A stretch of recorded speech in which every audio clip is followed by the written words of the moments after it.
श्रीशैलेश ध्यापात्रं दीपत्यादिगुणान्नवं यथीन्द्रप्रभणं वन्दे रमजामातरं मुनिं लक्ष्मीनाथसमारम्भां नादयामनमध्यमाम् अस्मदाचार्यपर्यन्तां वन्दे गुरुपरम्परां स्वाथयन्निव सर्वेषां त्रयन्तार्थं सदुर्ग्रहं स्तोत्रायमास योगेन्दरः तं वन्दे यामुनाह्वयं नमो नमो यामुनाय यामुनाय नमो नमः नमो नमो यामुनाय यामुनाय नमो नमः नमो नमो यामुनाय இன்றைய தினம் சூடி கொடுத்த நாச்சியாரது 17வது பாசுரத்தினுடைய வைபவத்தை நாம் அனுபவிக்க இருக்கின்றோம். இந்த பாசுரமாகப்பட்டது அம்பரமே தண்ணீரே சோரே ஹரம் செய்யும் எம்பெருமான் நந்தகோபாலா எழுந்திராய்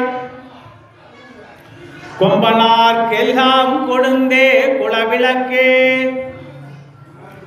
எம்பெருமாட்டிய சோதாய் அறிவுராய் அம்பரம் ஊடரத்து ஓங்கி உலகளந்த உம்பர் கோமானே உறங்காது எழுந்திராய் செம்பர் கரளடி செல்வா பலதேவா உம்பியும் நீயும் உறங்கேலோர் என்பாவாய்.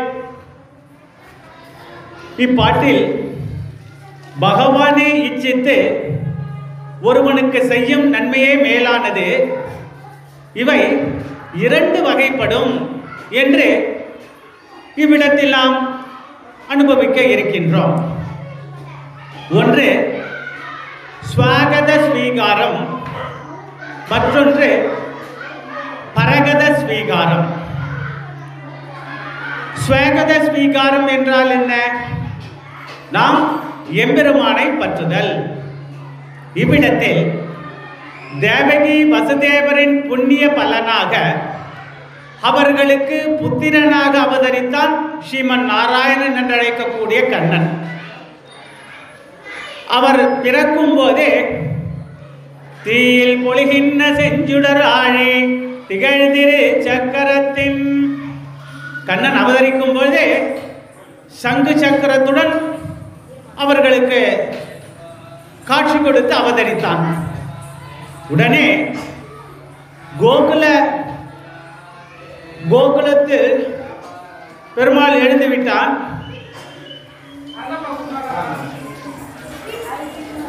அவர்களுக்கு சங்கு சக்கரத்தை காட்டினா பிராட்டியாகப்பட்டவள் யசோதை சொல்றா, கண்ணா சங்கு சக்கரத்தை மறைச்சுக்கோ, கம்சம் பார்த்தானா நீ கண்ணன்னு தெரிஞ்சிடும் அப்படின்னா. உடனே கோகுலம் எழுந்தருளி விட்டான். ஏனெனில் அவருடைய புண்ணிய பலன் அத்துடன் தெரிந்து விட்டது. இவ்விடத்தில் ஸ்வாகத ஸ்வீகாரம்,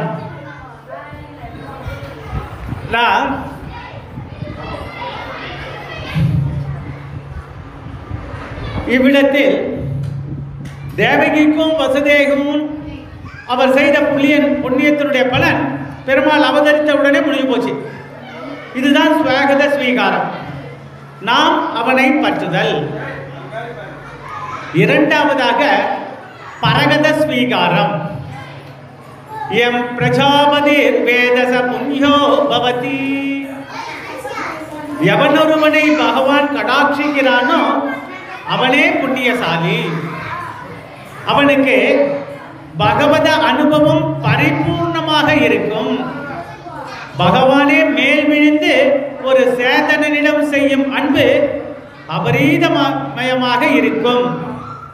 இவ்விடத்தில் நந்தகோபன், யசோதை, கோபிகைகள் இவ பகவானுடைய பரகத ஸ்வீகாரம் பெற்றவர்கள். இவர்கள் பெற்றிருக்கும் பகவத் அனுபவம் மோட்ச ஆனந்தத்திற்கு காட்டிலும் மேன்மையானது. ஆக இந்த பாசுரத்தினுடைய தொடக்கத்தில் பெருமாளே வந்து நம்மகிட்ட செய்யக்கூடிய கடாட்சம் எப்படி, நாம் பெருமாளை பற்றி அவன் மூலமாக பெறப்பது அது எப்படி? புண்ணியத்தின் வாயிலாக பெறப்பட்டது. ஆக 2 விதமான விஷயத்தை இவ்விடத்தில் நாம் அறிந்து கொண்டோம். மேலும் இந்த 17வது பாசுரத்தில் எம்பெருமானை ஆராதிக்கும் போதே ஆச்சாரியனை அடிபணிந்து செய்ய வேண்டும். இதுதான் அடியேன் தொடக்கத்திலேயே சாதித்திருந்த,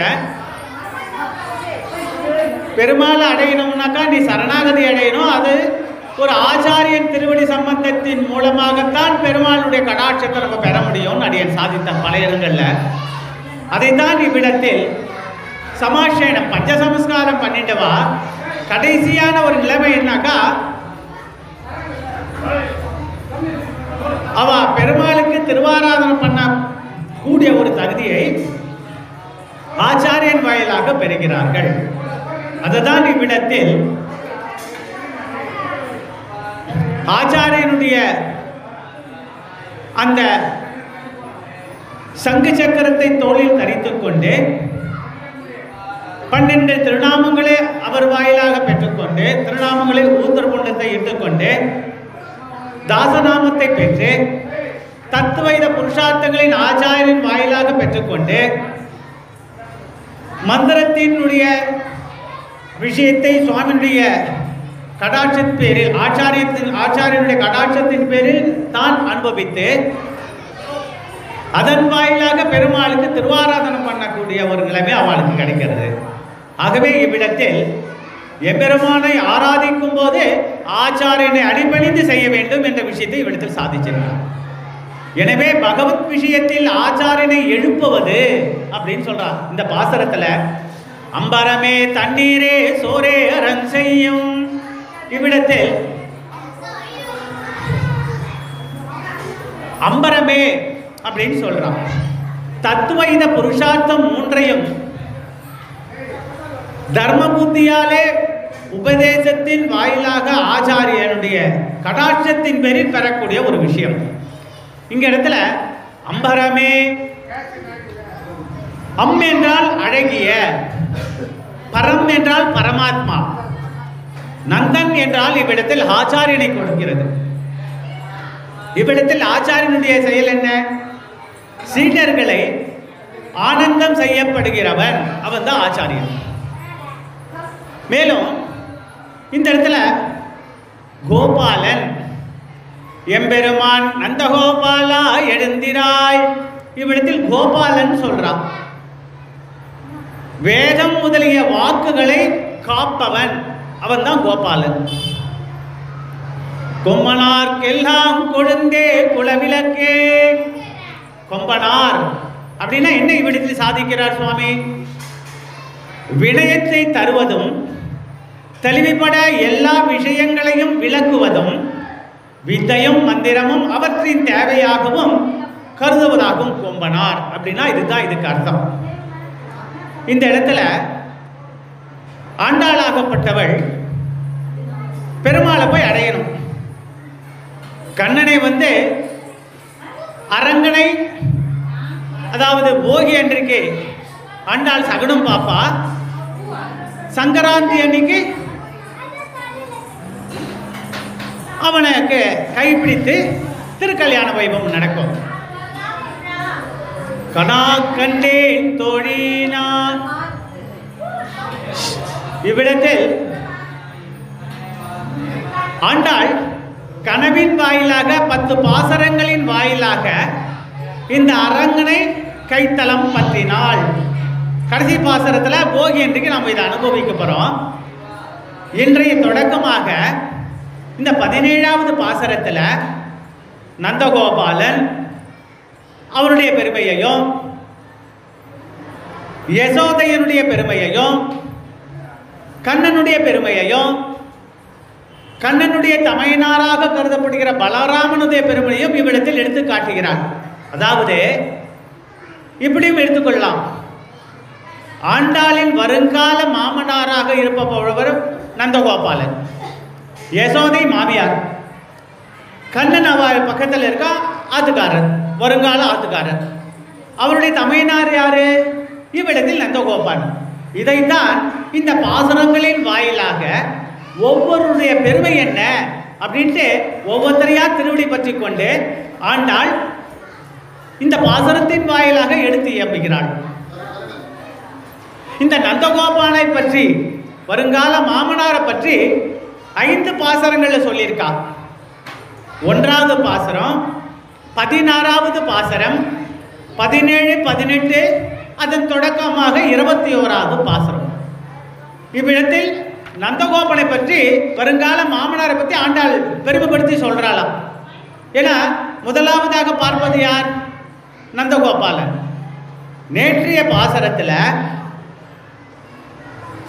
வாயில் காப்பான், கோயில் காப்பான், இவாகிட்டெல்லாம் பர்மிஷன் வாங்கிட்டு வாதாடி பெருமாள்கிட்ட கொண்டு போய் சேர்க்கணும். நான் போய் உள்ளே போகிறேன்னு ஆயர்பாடியில் இருக்கிற எல்லாரும் ஆண்டாள் தலைமையில் எல்லாருமே உள்ளே போகிறா. அப்போ வாயில் காப்பானு கோயில் காப்பானு பர்மிஷன் வாங்குறான். அந்த வாயில் காப்பான் தோரபாலகர் வந்து பல கேள்விகள் கேட்குறான், அதுக்கு பதிலும் சொல்கிறான். சரி நீங்கள் போங்கண்ணா. ஆனால் அவை என்ன சொல்கிறா, இத்தனை நாள் கேள்வி கேட்டு எனக்கு நீ போன, நீ தான் எங்களை ஆட்சின்னு போய் பெருமாள்கிட்ட அந்த திருமாளிகளை உடணுன்றான். ஆக அவ்விடத்தில் இவாளுக்கு எப்பேற்பட்ட பெருமை, அதை தான் நம்ம இவ்விடத்தில் அனுபவித்தோம் நேற்றைய தினம். இன்றைய தினம் அந்த நந்தகோபாலனுடைய எல்லாரும் படுத்துருக்கா திருமாளிகையில். நைட் லேம்ப் குட்டியாக எரியும். உள்ளே போய் பார்த்து 2 நிமிஷம் கழிச்சு பிறகு பார்த்து தான் நம்மளுக்கு யார் யார் எங்கெங்கே படுத்துருக்கான்னு தெரியும். ஆண்டாள் உள்ளே போகிறா. உள்ளே போன உடனே முதல்ல யாரை பார்க்குறா? வருங்கால மாமனாரான நந்தகோபாலனுடைய திருவிடையை பற்றறா. 5 பாசுரங்களின் வாயிலாக இவனுடைய பெருமையை எடுத்து சொல்கிறா ஆண்டாள். ஊர்வேல் குடந்தொழிலன் நந்தகோபன் குமரன். முதல் பாசுரத்தில் ஊர்வேல் குடந்தொழிலன் கண்ண அவ்விடத்திலிருந்து இந்த கரைக்கு வந்துட்ட பிறகு நந்தகோபர் திருமாலிலே குழந்தை படுத்துட்டு இருக்கும் பொழுது கம்சனால் ஏவப்பட்ட அசுரர்கள் எந்த நேரத்திலையும் கண்ணனை வந்து இம்சைக்கலோன்ட்டு வருவா. அதனால நந்தகோபர் என்ன பண்ணார்? கூர்வேல் கொடுந்தொழிலன், அதாவது கூர்மையான பார்வை, வேலுக்கு இணையாக தூங்காமல் அப்படியே விழித்து கொண்டு கண்ணனை பாதுகாத்தார். ஆக இவ்விடத்தில் நந்தகோபனுடைய பெருமை எப்ப ஏற்பட்டது? கூர்வேல் கொடுந்தொழிலன் அப்படின்னு சொல்லியிருக்கான். ஆக இப்படி முதல் பாசுரத்தில் மாமனாரது பெருமை இவ்விடத்தில். 2வது திருவாய்ப்பாடிக்கெல்லாம் தலைவர் என பெருமைப்படுத்தி பேசப்படுகிறது. அது எந்த பாசுரத்தில்? 16வது பாசுரத்தின் வாயிலாக நாயகனாய் இந்த நந்தகோபனுடைய கோயில் காப்பானே, இந்த வரியின் வாயிலாக நந்தகோபனுடைய பெருமையை எடுத்து சொல்றான். தலைவர், அதாவது அந்த திருவாய்ப்பாடிக்கு இவர் தான் ராஜாவாக இருந்தார். அதனால் இந்த பாசுரத்தில் நாயகனாய் நின்ற நந்தகோபனுடைய கோயில் காப்பானே, நந்தகோபனுடைய கோயில் காப்பானது அப்பேற்பட்ட விஷயம். தலைவராக இருக்கக்கூடியவர் இவர். நந்தகோபனை பெருமைப்படுத்தி சொல்றார். 17வது பாசுரத்தில் ஒப்பற்ற வலிமையுடையவர் யாரு? இந்த நந்தகோபர். எதனால? இந்த பாசுரத்தின் வாயிலாக அம்பரமே தண்ணீரே சோரே ஹரஞ்செய்யும். இதை எதை உடுத்தி காட்டுகிறதுன்னு பார்த்தோம்னாக்கா, இந்த பாட்டில் தானத்தை பற்றி அற்புதமாக எடுத்து சொல்லியிருக்கான். இந்த பாட்டில் அதாவது அம்பரமே தண்ணீரே, இவர் ராஜா. அந்த நந்தகோபர் இருக்கக்கூடிய அந்த ராஜா கிருஷ்ணன் தான் மகாராஜா. ராஜாவுக்கு ராஜாவாக இருக்கிறார் இல்லையா? கண்ணன் தான் இதுக்கு பிரதானம். ஆனால் கண்ணனே வளர்த்தக்கூடிய ஒரு பெருமை இவருக்கு இருக்கிறதுனால நந்தகோபரும் ஒரு விதத்தில் அவருக்கு ராஜாவாக திகழ்கிறார். அந்த ராஜா எப்படி இருப்பார்? அதை இந்த பாசுரத்தின் வாயிலாக நம்ம அனுபவிக்க போகிறோம். பின்னால் அதை பற்றி வெளிக்கு சொல்ல போகிறான். அதாவது பஞ்சம் பட்டினி இல்லாமல் இருக்கணும், நாட்டில் சுபிக்ஷம் வரணும். அதுக்கு யார் பொறுப்பு? பஞ்சம் இருக்கிற இடத்துல ராஜா தான் களஞ்சியத்திலேருந்து தானியங்களையும் கிணறுகளை வெட்டி தீர்த்தங்களை கொடுக்கணும். பஞ்சம் இல்லாமல் ஜனங்களை பார்த்துக்கணும். அதை இவ்விடத்தில் ஒப்பற்ற வலிமையுடையவர், அதுக்கு நிகரானவர் யாரு? நந்தகோபர். அம்பரமே தண்ணீரே, இதை அவர் கொடுக்கறதுனால இந்த பாசுரத்தின் வாயிலாக ஒப்பற்ற வலிமையுடையவர் நந்தகோபர். இதை ஆண்டாள் தன்னுடைய வருங்கால மாமனார் பெருமைப்படுத்தி பேசிட்டு இருக்கான். இந்த 18வது பாட்டுல அவர் செய்த தானத்தை பற்றி சொல்லுகிறது. உந்தும் மதுகளைத்தன் ஓடாத தோல்வலியன் நந்தகோபாலன் மருமகளே நப்பின்னாய். உந்து மதிகளைத்தன் இந்த பாட்டுல தானத்தை பத்தி பெருமைப்படுத்தி சொல்றான். நந்தகோபன் கொடுக்கக்கூடிய தானம், வஸ்திர தானம், தானியங்கள், அன்னதானம், பிரஜைகளுக்கு தீர்த்தம் கொடுக்கிறது. ஆக இந்த தானத்தை பெருமைப்படுத்தி சொல்லி இதெல்லாம் கொடுக்கக்கூடியவர் என்னுடைய மாமனார் நந்தகோபன் அப்படின்னு இந்த பாட்டில் சொல்றான். 21வது பாசுரத்துல வள்ளல் பெரும் பசுக்கள், இந்த வள்ளல் பெரும் பசுக்களை நிறைய பெற்றவர் முதல் பாசுரத்திலே நாம் அனுபவித்தோம். நந்தகோபுர திருமாளிகையில 7 லட்சம் பசுக்கன்றுகள் இருக்குது, கிரந்தத்தின் வாயிலாக நாம் அனுபவித்தோம். ஆக எந்த இடத்துல பசுக்கள் கன்றுகள் அதிகமாக இருக்கிறதோ அவ்விடம் சுபிட்சம். கண்ணனுடைய ஸ்பரிசத்தின் வாயிலாக எல்லாமே இளமையாக காணப்படுகிறது. வயசானதே கிடையாதுங்க, எல்லாம் இளமையாகவே இருக்கும். ஆக இவ்விடத்தில் நந்தகோபன் பசுக்களை வளர்க்கிறார், பசுக்களை பராமரிக்கிறார். எப்பேற்பட்ட பசுக்கள்? வள்ளல் பெரும் பசுக்கள். ஆக சுபிட்சத்துக்கு, செல்வத்துக்கு ஒப்புமைப்படுத்தி காட்டியிருக்கான். ஆக 5 பாசுரங்களின் வாயிலாக இந்த நந்தகோபுடைய பெருமையை எதிர் சொல்லிட்டான். இது எங்கடா சொல்ற? எந்த பாசுரத்துல? 21வது பாசுரத்துல ஏற்ற கலங்கள் எதிர்வோங்கு மேதளிப்ப, இதன் வாயிலாக பெருமைப்படுத்துறார். இந்த பாசுரத்துல நந்தகோபர், யசோதை, கண்ணபிரான், பலராமன் இவர்களை முறையே மந்திரத்திற்கு ஒப்புமைப்படுத்தி காட்டுறார். நந்தகோபரை ஆச்சாரியனாகவும் யசோதையை திருமந்திரத்துக்கு ஒப்புமைப்படுத்தியும் கண்ணபிரானை திருமந்தார்த்தம், திருமந்திரார்த்தத்துக்கு அவரை ஒப்புமைப்படுத்தி காட்டினார். கடைசியாக பலராமனை திருமந்திரார்த்த சாரம் என போற்றப்படுகிறது. ஆக இவா 4 பேருக்கும் 4 விதமான லட்சணங்களை இங்க ஒப்புமைப்படுத்தி காட்டியிருக்க ஆண்டாள். உள்ளே உறங்குபவர்களை எழுப்பும் படலமாக அமையப்பட்டிருக்கிறது. இங்க உள்ளே உறங்குறவா யாரு? நந்தகோபன், யசோதை, கிருஷ்ணன், தொடக்கமாக பலராமன். இவாளை எழுப்பக்கூடிய படலமாக அம்பரமே தண்ணீரே சோரே ரஞ்சையும் எம்பெருமான் நந்தகோபாலா எழுந்திராய் கொம்மனார்க்கு எல்லாம் கொழுந்தே குலவிளக்கே அப்படின்னு இந்த பாசனத்தின் வாயிலாக உள்ள படுத்துட்டு இருக்கக்கூடிய தத்துவத புருஷால் வேதங்களுக்கே உரித்தானவர்களா உள்ள படுத்துட்டு இருக்கா. அவளை எல்லாரையும் வருங்கால மாற்றுப் பொண்ணான ஆண்டாள் இவ்விடத்தில் எழுப்பக்கூடியதாக இந்த பாசனம் அமையப்பட்டிருக்கிறது.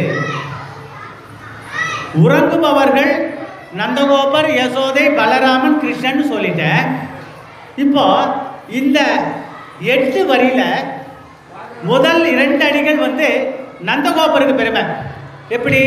அம்பரமே தண்ணீரே சோரே ரஞ்சையும் எப்பெருமான் நந்தகோபாலா எழுந்திராய். இந்த 2 வரியில நந்தகோபருக்கு ஏத்தம். அதுக்கு மேல இருக்கிற 2 வரி யசோதைக்கு, வருங்கால மாமியாருக்கு ஏத்தத்தை கொடுத்திருக்கார் ஆண்டாள். கொம்மனார்க்கு எல்லாம் கொழுந்தே குலவிளக்கே எம்பெருமாட்டி யசோதாய் அறிவுராய். இந்த 2 வரைக்கு யசோதை. அதற்கு மேல இருக்கிற பாசுரம் பலராமனை எழுப்புவதாக அமையப்பட்டுள்ளது. அம்பரமூடருக்கு ஓங்கி உலகளந்த இவ்விடத்தில் திருவிக்கிரம அவதாரத்துடைய கிருஷ்ணனுடைய பெருமையை சொல்லிட்டு உம்பர் கோமானே உறங்காதெழுந்திராய் செம்பர் கலடி செல்வா பலதேவார் உம்பியும் நீயும் உறங்கேலோர் என்பாவாய். இப்படி இந்த பாசுரத்துக்கு இப்பேற்பட்ட ஒப்புமையையும் ஆண்டாள் தனக்கு வருங்காலத்தில் வரக்கூடிய சம்பந்திகளுடைய மாமனார், மாமியார், ஆத்துக்காரர், மச்சினன் இவருடைய பெருமை வெளிப்படுத்தக்கூடியதாக இவ்விடத்தில் அமையப்பட்டிருக்கிறது. இந்த முதல் 2 வரி சொன்னோம் இல்லையோ, அம்பரமே தண்ணீரே சோரே ரஞ்சையும் எம்பெருமான் நந்தகோபாலா எழுந்திராய்.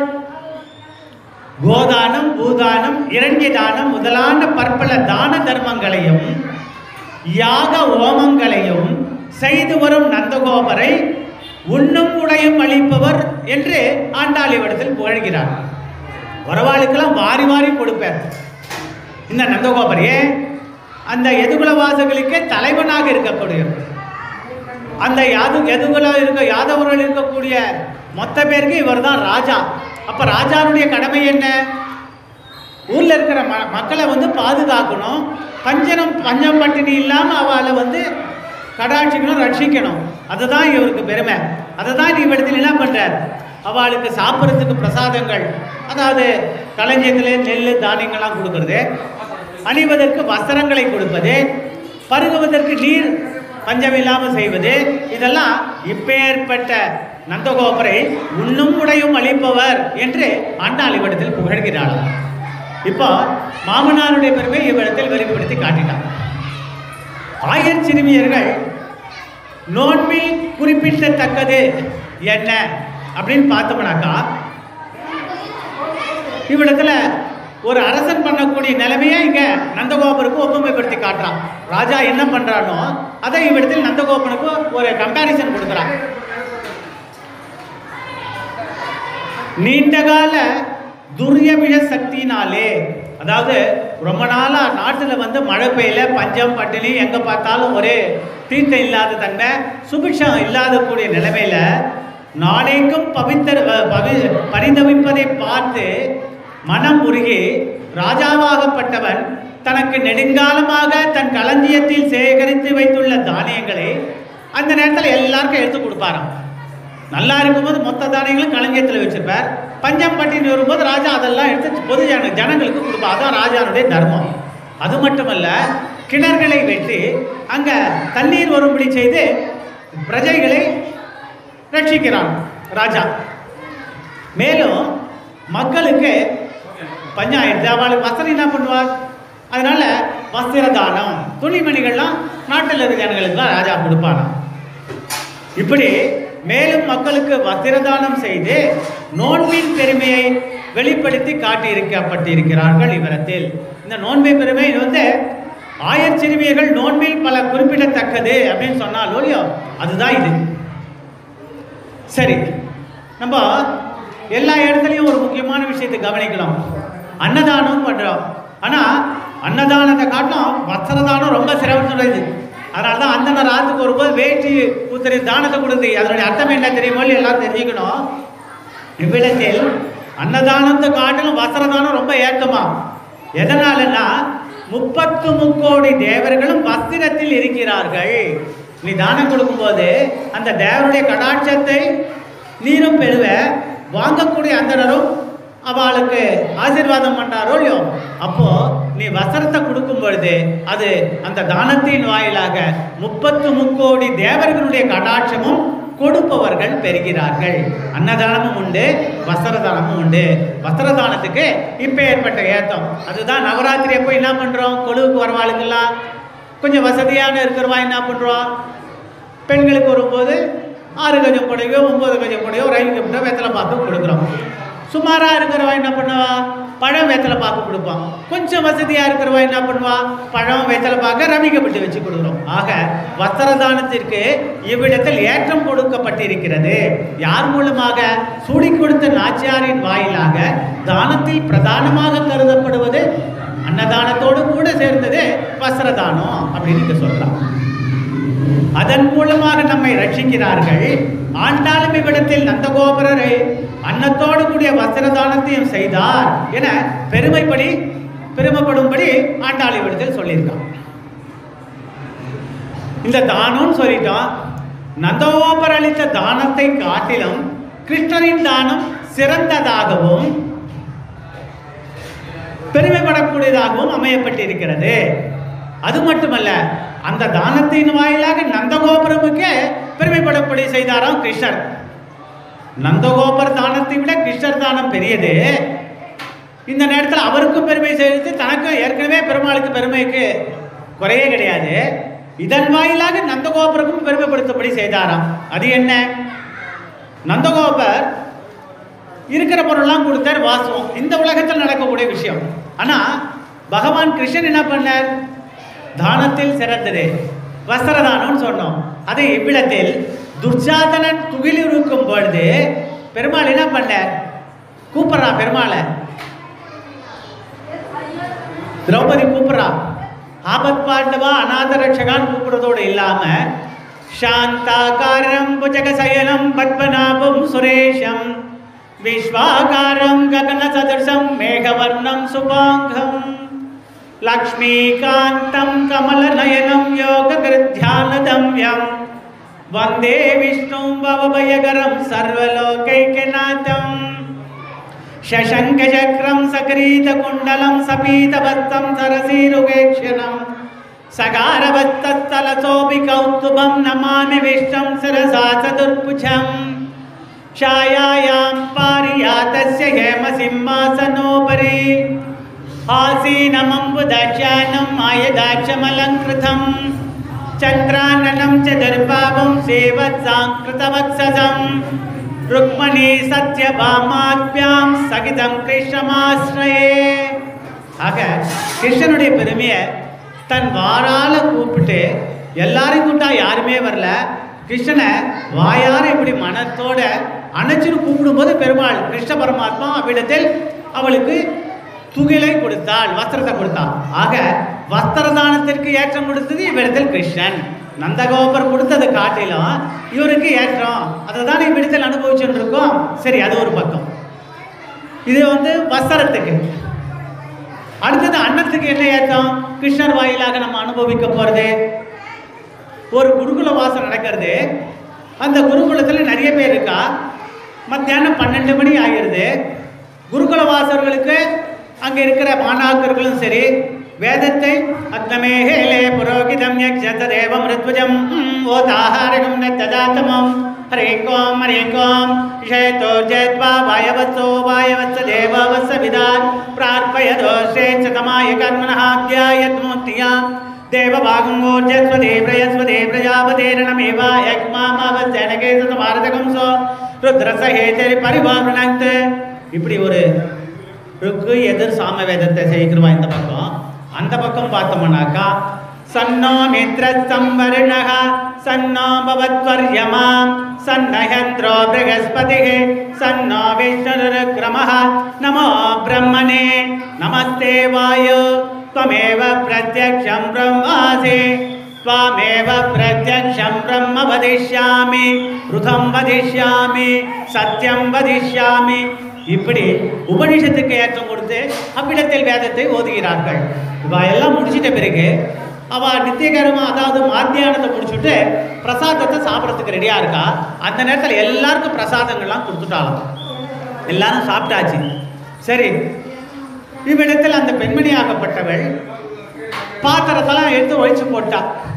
உடனே ஒரு குருகுலத்தை தேடிட்டு ஒரு 11,000 பிள்ளைகளுக்கு சாதம் வேணும்ட்டு அடுத்த பாடசாலையிலேருந்து வரா. எல்லாரும் இங்கே எல்லாம் முடிஞ்சு போச்சு, பிரசாதம் இல்லை. இந்த நேரத்தில் என்ன பண்ணுவா? இந்த பெண்மணியாகப்பட்டவள், இந்த ரிஷி பத்தினி யாரை கூட்டா தெரியுமோ இல்லையோ? கிருஷ்ணாய கோவிந்தாய கோபீதவல்லாய பராய பரமபுருஷாய பரமாத்மனே. கண்ணனை கூப்பிட்றா. எனக்கு நீதானே அண்ணா, நீ வா. என்ன ஆச்சு? 11,000 பேர் அவளுக்கு சாதம் போடணுமே அப்படின்ட்டு கிருஷ்ணன் உள்ள இருக்கார். உடனே அவள் தங்க கூப்பிட்றா, அண்ணா உள்ள வா கொஞ்சம். என்னண்ணா, எல்லாம் காலி ஆயிடுத்து, நான் அவளுக்கெல்லாம் எப்படி சாதம் பண்ணுறதுக்கு டைமாவது வேணுமே, எல்லாரும் இலை சேர்த்தாச்சு, என்ன பண்ணுறதுன்னே தெரியலையே அப்படின்ட்டு கண்ணனை நோக்கி அவள் தங்க விண்ணப்பம் பண்ணுறா. கண்ணன் என்ன பண்ணுற? சரி, பாத்திரம் எல்லாம் மொத்தம் காலி பண்ணிட்டியா? எல்லாம் காலின்னு. பாத்திரம் அலமிட்டியானார். அலமிட்டியான்னு. சரி, நீ கடைசியாக சாதம் வடித்த பாத்திரத்தை மட்டும் எடுத்துன்னு வாண்டாராம். அந்த சாதம் வடித்த பாத்திரத்தை எடுத்துன்னு வந்துடும்போது கண்ணன் பார்க்குறார் பாத்திரத்தில். ஏன்னா இதோட விஷயம் இருக்குது. ஒரே ஒரு பொறுக்கு அவ்விடத்தில் ஒட்டி இருந்தது. கண்ணன் அதை சாப்பிட்ட உடனே 11,000 மாணாக்கர்களுக்கும் 11,000 சிஷ்யாக்களுக்கும் பாடசாலையில் வேதத்தை அனுபவிக்கக்கூடிய அத்துணை பேருக்கும் இந்த பிரசாதமாகப்பட்டது கொடுக்கப்பட்டது. ஆக தானத்தில் அன்னதானமும் சரி வஸ்திரதானமும் சரி நந்தகோபர் கொடுத்தார். ஆனா அவர் கொடுத்த தானத்தை காட்டிலும் இவ்விடத்தில் கிருஷ்ணன் கொடுக்கக்கூடிய தானம் எப்பேற்பட்டது என்பதை ஆண்டாளின் வாயிலாக அம்பரமே தண்ணீரே சோரே ஹரஞ்செய்யும் எம்பெருமான் நந்தகோபாலா எழுந்திராய், இந்த வரிகளின் வாயிலாக தானத்தினுடைய பெருமையை நாம் அனுபவித்தோம். தண்ணீர், அடுத்தது வஸ்திரத்தை கொடுத்துட்டார், கண்ண பிரசாதத்துக்கு அன்னதானமும் பண்ணியாச்சு. அடுத்தது என்ன? தீர்த்தம், தண்ணீர் தானம். இது பாரத போர் நடக்கிறது. குருட்சேத்திர பூமியில குதிரைகளுக்கெல்லாம் ரொம்ப தாகம், எதிரிகளுக்கும் சரி வீரர்களுக்கும் சரி தீர்த்த தாகம் அதிகம். அந்த குருட்சேத்திர இருக்கிற பூமியில தீர்த்தம் இல்லை. உடனே கண்ணன் என்ன பண்ணார் தெரியுமையோ? அர்ஜுனனை பார்த்து, அர்ஜுனா காண்டீபத்தை எடுத்து பூமியை பிள அப்படின்னாராம். கீழே விட்ட உடனே தீர்த்தம் அபரிதமாக வர ஆரம்பிச்சது. அவ்விடத்தில் குதிரை உட்பட அங்க வீரர்கள் உட்பட எல்லாருக்கும் தீர்த்ததாகம் தீர்ந்தது. ஆக இப்படி அன்னதானம் வஸ்திரதானம் தீர்த்ததானம்லாம் கொடுத்துட்டாரோ இல்லையோ, இதன் வாயிலாக நாம் இதை அனுபவிப்பதன் மூலமாக நந்தகோபருடைய தானத்தை காட்டிலும் கிருஷ்ணன் கொடுக்கக்கூடிய தானம் மேன்மைப்பட்டதாக இருக்குது. இந்த இடத்துல கிருஷ்ணனுக்கு மட்டும் பெருமை இல்லை, கிருஷ்ணனால் வளர்க்கப்பட்ட தந்தைக்கும் பெருமை. ஆக இவ்விடத்தில் ரெண்டு விதமான தானத்தை சொல்லி அந்த தானத்தை அளித்தனுடைய தந்தைக்கும் பெருமைப்படும்படி இவ்விடத்தில் வருங்கால மாமனாரை பெருமைப்படுத்தும்படி இவ்விடத்தில் ஆண்டாள் அற்புதமான இந்த ரெண்டு வரிகளின் வாயிலாக எடுத்து காட்டியிருக்காங்க. சரி, இது ஒரு பக்கம் இருந்தாலும் 12 ஆழ்வார்களில் நாம் இன்றைய தினம் அனுபவிக்கிறோமே இந்த ராப்பத்து உற்சவத்தில் அதாவது சாமவேதத்தின் சாரம்சமாக கருதப்படுவதுதான் திருவாய்மொழி. இந்த திருவாய்மொழியில நம்மாழ்வார் சாதித்த இந்த கண்ணனுக்கு ஒப்புமையான விஷயம் என்ன? இவ்விடத்தில் உண்ணும் சோறு பருகும் நீர் தின்னும் வெற்றிலை எல்லாம் கண்ணனே என்று நம்மாழ்வார் பாசுரம் அனுபவிச்சிருக்கார். ஆக இந்த பாசுரமாகப்பட்டது ஆண்டாள் இவ்விடத்தில் தனக்கு முன்னால என்ன சொல்லலாம் அதை தான் நான் அனுபவிக்கிறேன், அவா சொன்னதை தான் நான் செய்கிறேன்னு தொடக்கத்திலேருந்து சொல்லிட்டு வராளோ இல்லையோ, இந்த 17வது பாசுரத்திலும் இப்பேற்பட்ட ஒப்புமையான கருத்தை சூடி கொடுத்த நாச்சியாரியின் வாயிலாக நாம் இவ்விடத்தில் அனுபவிக்கின்றோம். அடுத்ததாக கொம்பனார்க்கெல்லாம் கொடுந்தே குலவிளக்கே எம்பெருமாட்டிய சோதாய் அறிவுராய். மாமனாரை பார்த்து சேவிச்சிட்டார், அவர் திருவடி பற்றியாச்சு, அவருடைய பெருமையை சொல்லியாச்சு. பக்கத்தில் பார்க்குற யார்? மாமியார் யசோத படுத்தன் இருக்கா, அவளுக்கு என்ன பெருமையை விடத்தில்? அதை தான் இந்த 2 வரியில சாதிச்சிருக்கா பிராட்டி. யசோதையின் பெருமை என்ன? ஒரு பெரிய கொடியானது தனக்கு வாட்டம் ஏற்பட்டால் அது எங்கே காட்டும்? கொடுந்தில் தான் காட்டும். அதுபோல ஆயர்பாடியில் இருக்கிற லட்சக்கணக்கான கோடிக்கணக்கில் இருக்கிற பெண்களுக்கு ஏதேனும் ஒரு கஷ்டம்னு வந்துட்டுனாக்கா அவன் எங்கே போவான்னு பார்த்தோம்னாக்கா யசோதை கிட்ட தான் வருவாளாம். அம்மா இன்னைக்கு இந்த மாதிரி கவலைப்படாத, நல்லபடியாக பார்க்கும் போ அப்படின்ட்டு பணிவான வார்த்தைகளின் வாயிலாகவும் அதுக்கு என்ன ஏற்பாடு பண்ணுமோ அதையும் யசோதை செய்து கொடுப்பாளாம். அதுதான் இவ்விடத்தில் பெண் குலத்திற்கே திலகமாக திகழ்பவள் யசோதை. ஏன்னா குணத்தினால் கீர்த்திமை பெற்றவள். கண்ணனையே வளர்க்குறாளே, அப்ப பெருமாளே வளர்க்குறான்னா அவளுக்கு எப்பேற்பட்ட பெருமை? அதுதான் வருங்கால மாமியாருடைய பெருமையை இவ்விடத்தில் ஆண்டால் பெருமைப்படுத்தும்படி நம்மளுக்கு எடுத்து காட்டுறான். எம்பெருமானையே அருகிலிருந்து அனுபவிக்க கொடுத்த வைத்தவள் இவள் தான். அவ்விடத்தில் வசுதேவரும் தேவகியும் பெருமாளை பெற்றெடுத்துட்டு அதோட சரியா போச்சு. கிட்ட இருந்து அனுபவிச்சது வளர்த்தது எல்லாமே நந்தகோபரும் யசோதையும் தான். இவ்விடத்தில் ஆண்டாள் நந்தகோபரின் அனுமதி பெற்று யசோதையும் வரும்போது எம்பெருமானையே அருகிலிருந்து அனுபவிக்கப்பட்டவளே அப்படின்ட்டு தன்னுடைய மாமியாரை பெருமைப்படுத்தி சொல்லிட்டா. ஆகையால் எம்பெருமாட்டி என அவளை வணங்கி ஆண்டாள் அவருடைய அனுமதியும் பெறறாளாம். மாமனாரை வணங்கியாச்சு, அதுக்கு அடுத்தாற்பால் மாமியாரது பெருமையை தெரிஞ்சு அவருடைய திருவடியை சேவிச்சுட்டா. அம்பரமூடறுத்து ஓங்கி உலகளந்த. இப்பதான் பெருமாள்கிட்ட வருதான். பெருமாள்கிட்ட வரும்போது கண்ணனது பெருமையை கூறும்படி அமைய பெற்றுள்ளது. 5 பாசரங்களின் வாயிலாக நந்தகோபுர பெருமை கொடுத்துட்டார். மூன்றாவது பாசுரம் நம்மளுக்கு ஞாபகம் இருக்கும். என்ன பாசுரம்? ஓங்கி உலகளந்த உத்தமன் பேர்பாடி. இந்த பாசுரத்துல இங்கே திருவடியை வணங்கி திருவடியின் பெருமையை கூறுகிறாள்.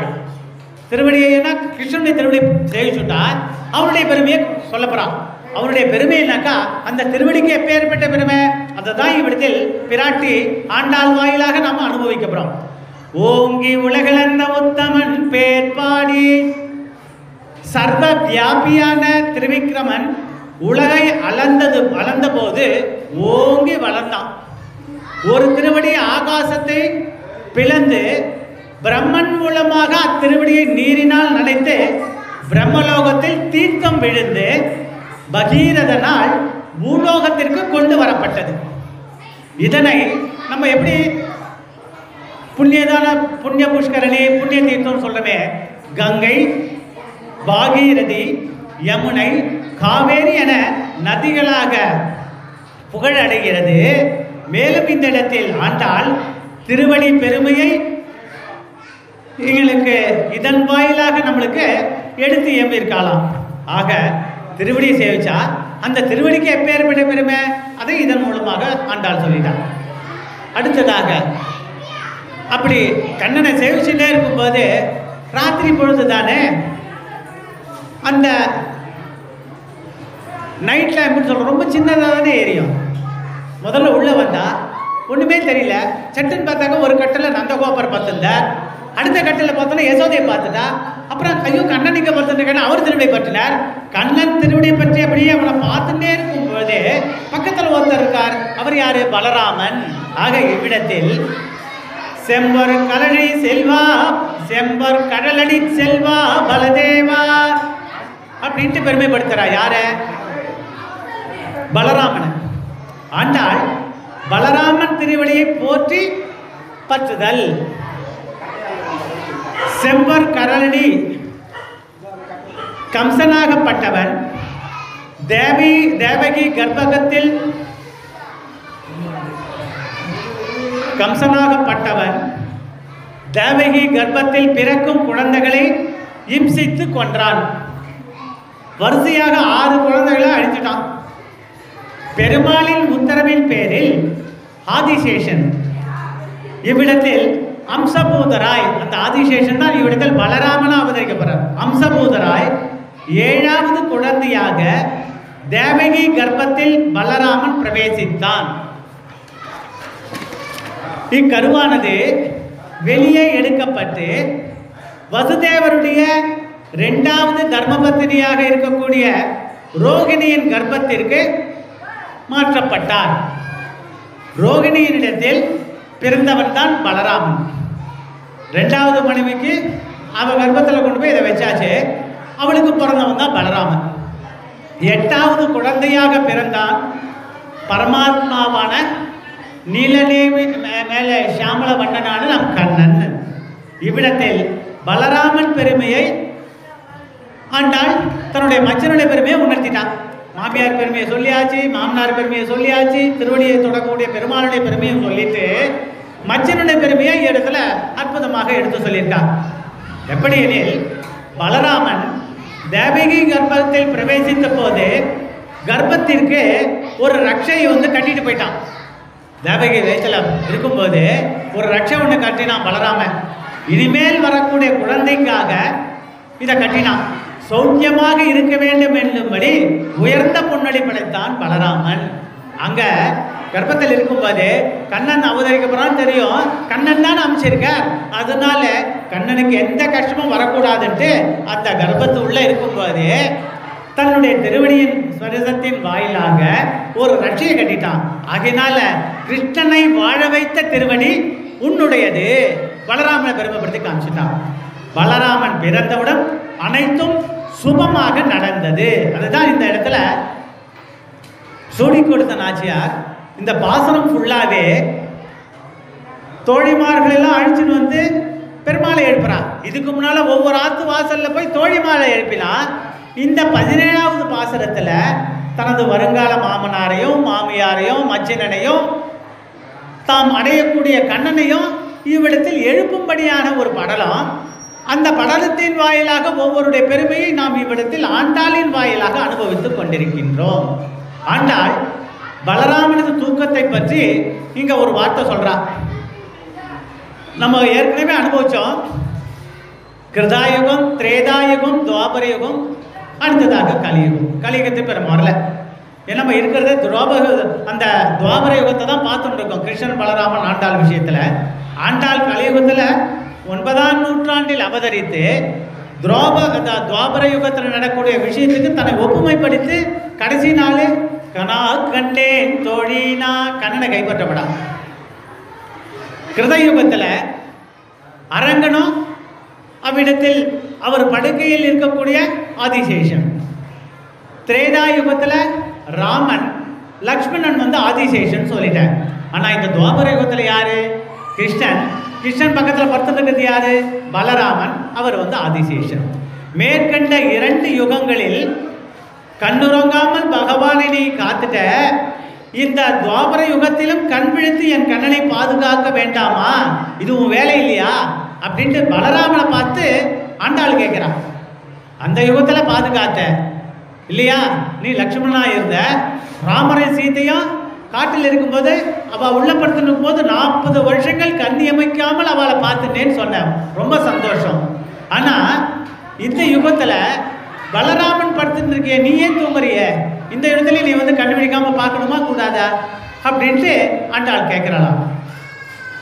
உம்பியும் நீயும் உறங்கேல் அப்படின்ட்டு ஒரு அற்புதமான வரியை விடத்தேன். செம்பர் கலனடி செல்வா பலதேவா, பலராமனுடைய பெருமையை சொல்லிட்டு உம்பியும் நீயும் உறங்கேல் அப்படின்னு சொல்றான். உன் தம்பியையும் நீ எழுப்பி நீயும் உறங்காதிருக்க வேணும். இதனை விளக்க ஒரு விஷயத்த ராமாயணத்துக்கு நம்ம கொண்டு போறா. ஸ்ரீ குகன் பெருமாளும் சரி, சுக்ரீவ மகாராஜாவும் சரி, சிறிய திருவடியான அனுமாரும் சரி, ஸ்ரீ விபீஷன் ஆழ்வாரும் சரி, எல்லாருமே ஸ்ரீ ராமச்சந்திரனை பற்றுகைக்கு முன்னதாக இளைய பெருமாளை புருஷாகாரமாக கொண்டுதான் பெருமாளை பற்றினான். இவ்விடத்தில் புருஷாகாரம்னு சொல்றோம். அதாவது சேதனர்களை, அடியார்களை, பாகவதோத்தமர்களை பெருமாளிடம் சென்று சேர்க்கக்கூடியவர் யார்? ஆச்சாரியன். அவர் புருஷாகாரத்தின் வாயிலாக நம்மளை பெருமாளை சரணாகதி அடைய வச்சு பெருமாளிட்ட போய் சேர்க்கிறார். விராட்டியாகப்பட்டவள் பெருமாளுக்கும், அதாவது பரமாத்மாவுக்கும் ஜீவாத்மாவுக்கும் பிராட்டி புருஷாகாரமாக இருந்து நமக்கு பாலமாக இருக்கிறாள் அப்படின்னு சொல்றோம். அதான் இவ்விடத்தில் இத்தனை பேரும் விபீஷணன் அதாவது சுக்ரீவ மகாராஜா, சிறிய திருடி எல்லாருமே நம்முடைய இளைய பெருமாள். இவ்விடத்தில் இளைய பெருமாள்னா லக்ஷ்மணன் தான் சொல்றா. அந்த இளைய பெருமாளை புருஷாராக கொண்டு, ஏன்னா லக்ஷ்மணனை தாண்டி பெருமாள் யாரும் போக முடியாது. ஆகையினால அவரை பற்றி அதன் பிறகு ராமனை சரணமடைந்தார்கள். ஆண்டாலும் ஆயச்சிறுமிகளும் கண்ணபிரானை அடைய, அதாவது கண்ணபிரானை பற்றுகைக்கு பலராமனை இவ்விடத்தில் புருஷாகாரமாக பற்றினாள். அதுதான் இந்த பாசரத்தினுடைய விளக்கத்தில் அற்புதமாக எடுத்து சொல்லப்பட்ட ஒரு விஷயம். 17வது பாசரத்தில் நந்தகோபருடைய பெருமையையும் மற்றவருடைய தொடக்கமாக எல்லாருடைய பெருமையை இவ்விடத்தில் ஆண்டாள் அனுபவித்துட்டார். அடுத்த பாசரத்தில்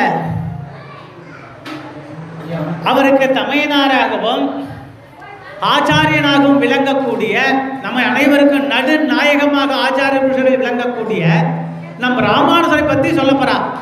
உந்து மதகளித்தன் ஓடாத தோல்வளையன் நாளைதன் சொல்லக்கூடிய பாசுரம்.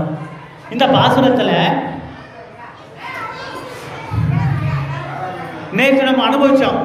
திருப்பாவை ஜீயர் நேற்று அடியன் சாதித்த அதனுடைய விஷயத்தை நாளைக்கு திரும்பவும் நம்ம அனுபவிக்க வரோம்.